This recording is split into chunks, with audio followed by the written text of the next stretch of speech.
Dark War Survival Beginner's Guide. So if you want to get a general idea on how to get started in this game, and it could help you boost through the game much more easier, help you get stronger much faster, and the similar idea.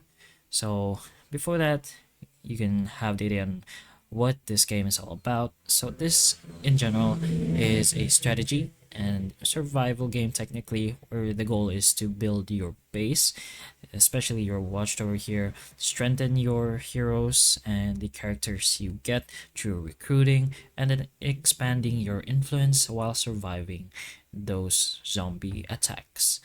So for beginners, the key is to focus on your progression, your main progression. So upgrade your headquarters first, your watchtower, and level up resource building so you won't stall with your progression. Other than that, you can avoid spreading resources too thin. Just prioritize the upgrades, the essential ones that boost your power and unlock the game systems.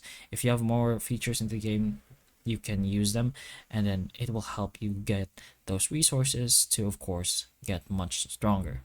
Other than that, when it comes to heroes, you can concentrate on your top 5 strongest heroes first. Since you have just started, you can upgrade their skills, gear, stats, or rather than investing in every hero, since if you're doing a battle or even just a campaign, you won't be able to use them all. So again, just focus on your main characters.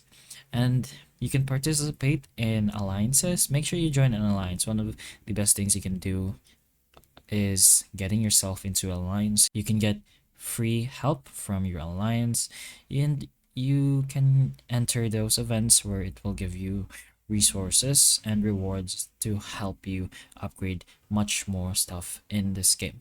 So also collect idle rewards to keep progressing, focus on building a balanced core team, upgrading strategically, and taking advantage of events and allied support. So the combination will ensure fast and sustainable growth in the early game. But that is the general idea on the stuff you need to do if you have just started the game. Make sure you save some materials that seem rare for later on so that you won't regret stuff like that. But hopefully the information of this video can help you, and if it can, please like and subscribe for more videos like this, and that's all.